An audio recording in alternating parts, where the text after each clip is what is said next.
I've always wanted to paint. Ever since I remember, I've wanted to paint.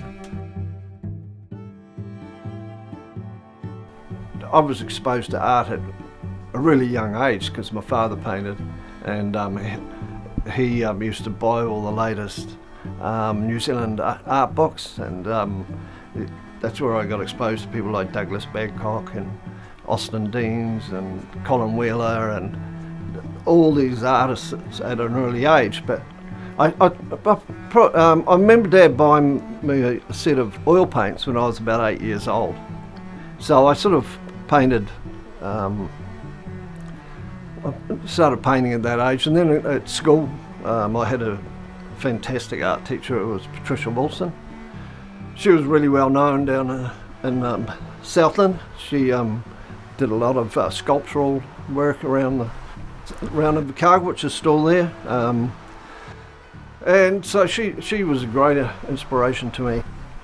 Then when I left school, I started work for H&J Smith in display, and so I worked in display doing the window dressing and ticket writing and all that sort of stuff in the department store. And then I went to Dunedin in the late 70s, and I worked for Arthur Barnett's, and there was a guy there called Stan Hopkins who was an amazing watercolour artist. And up till then I'd only painted in oils. Watercolours are considered the elite, you know, they're really hard. And I just looked at his work and I just fell in love with watercolours. So I used to pester the hell out of him, poor bugger.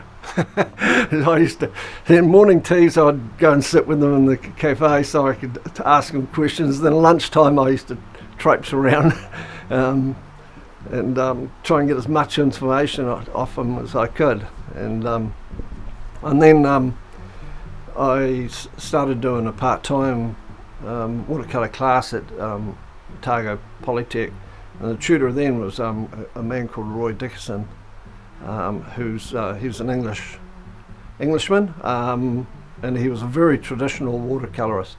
So the good thing about Roy was that he didn't influence you in either way, but what he did was he gave you the essential knowledge of watercolours and what they do, and how to use them. And so he was really great, and I went to those classes for about 2 years. So up here is a bit like that. In the middle of summer, I find that because the sun's so direct over here, it's you don't get nice shadows, or not to the same extent. But this time of year, when you're coming into autumn, you get these nice long, because the sun's so much lower in the sky, and with the heat of summer still lingering, the rocks seem to absorb that heat and they just give off this really warm shadows. I don't know what it was, whether it was a home or whether it was a small factory or something. It's an interesting old building. I was talking to a woman that was up here yesterday in a camper van. She had stayed at Waipiata, but she went up to Patearoa, and she was, you know, those silver birches that we were just talking about. The poplars. She said that in the morning the mist was just rising above them, and she said it was just absolutely spectacular.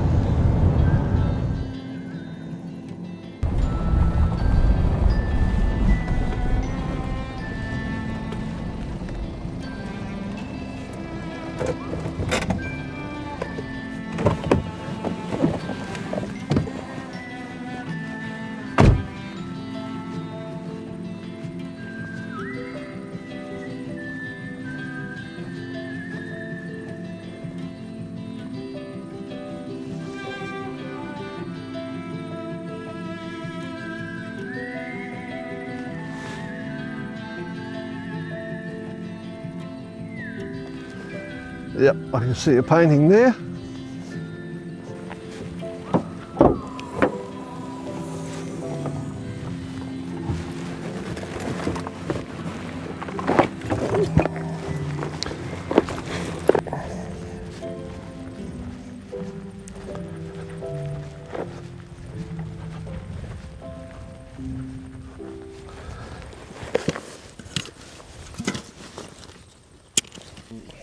because my whole attitude and everything, the way I look at art has changed since I moved here. You know, over the last 4 years, being involved with the writers group and, you know, the poets and like Brian Turner and Mike Riddell and people like that, instilled in me that link from the emotional feeling when you look at a scene. So you're not just looking at as just a scene, like you're actually trying to convey the I always talk about spirit of place. So you're trying to convey what it means to you. And that's why you know, when I look at other artists and their work, if I can get that feeling from their paintings, it means so much more to me.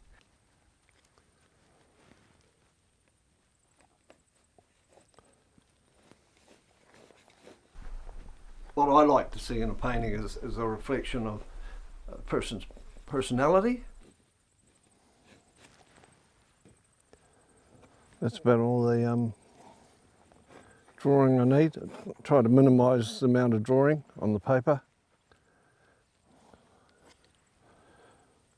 I think we're ready to go. Right, let's get our first couple of washes down. So with watercolours you always work from light to dark. So we're going to get our light colours on, and then we're just going to make sure that we keep those light colours where we want to keep them. So I'm just going to quickly put in the very distant hills towards Danzy's Pass. There's a wee bit of cloud hanging around there, which is quite interesting. So we'll just put a wee bit of cloud in there just to break that a wee bit, break the hills a wee bit. I'm painting a very loose style. I'm always, like, if a painting takes any more than a couple of hours to do, I start to get bored. So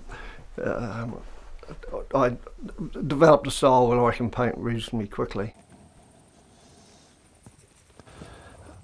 Into the foreground, still, even though there's a wee bit of a cool breeze today, it's still a beautiful day with some really beautiful warm colours, and I really try to make those warm colours stand out. Obviously the bigger paintings take longer, but generally a couple of hours, and I try to convey it, simplify it as much as I can, the scene. And what I always think about is, when I look at a scene, what is the most important thing about that scene? What am I trying to convey? What feeling does it have towards me, for me? And then everything else is just supporting that. So you simplify a lot of the background stuff. You know, if it's a big rock in a scene, something like this, well, you know, the background is just there as support for it.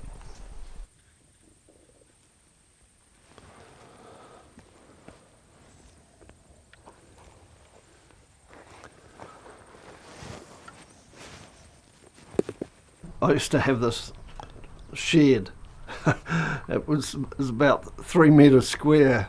It was I bought it for, oh God, I can't remember. We brought it home on a trailer anyway and plonked it in the section, and that was my shed. And I used to go out there and paint every night after you know, I'd give one a hand with the kids and stuff like that, and put them to bed, and I'd go out there and paint till 1 o'clock in the morning or something.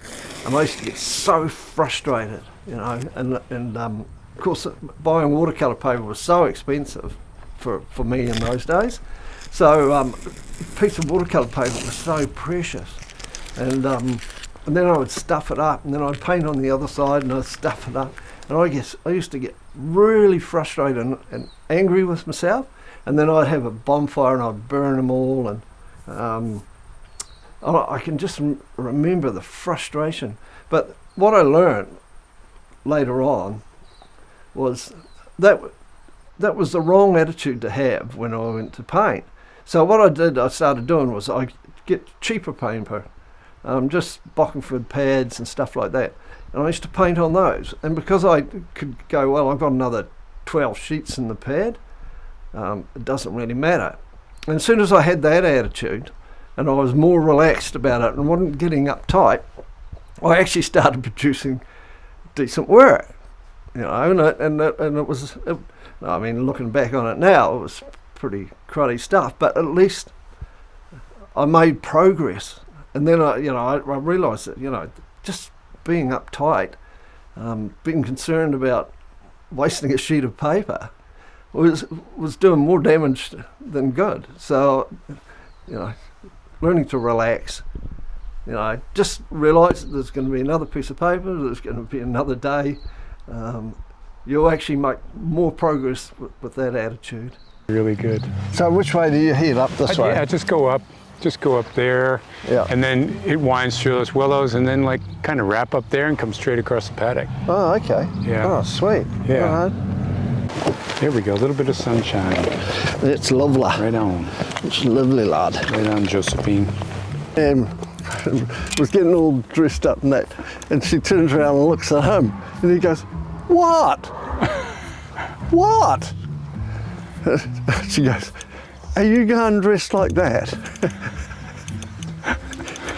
And I could relate to that. Yeah, so yeah, born in Southland, and spent a lot of time. I was born in a small town called Wyndham, on the banks of the Mataura River. So my other passion is fly fishing,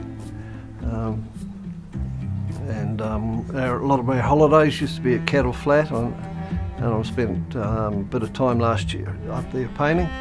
And we also used to holiday at Nokamai, which is on the Mataura River as well. So we were never far away from the Mataura River.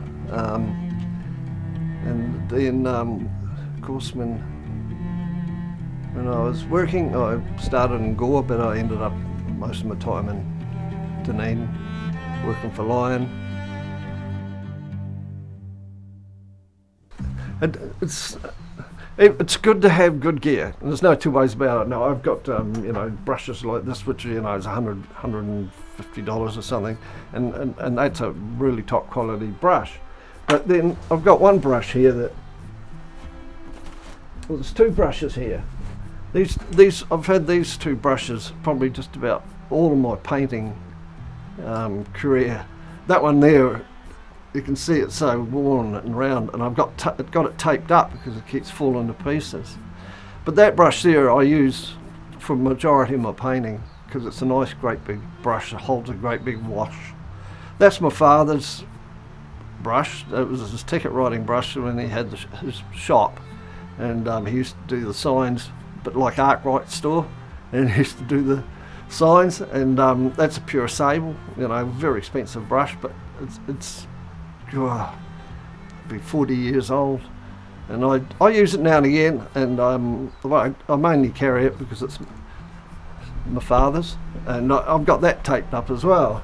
So, you know, I don't have all the flashiest gear. I've got better gear than I certainly had when I started, and I have more watercolor paper than I could probably use in 6 months, but that's great.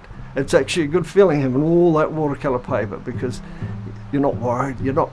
Once again, you're not getting uptight and worried about, oh, I'm going to ruin this sheet of paper.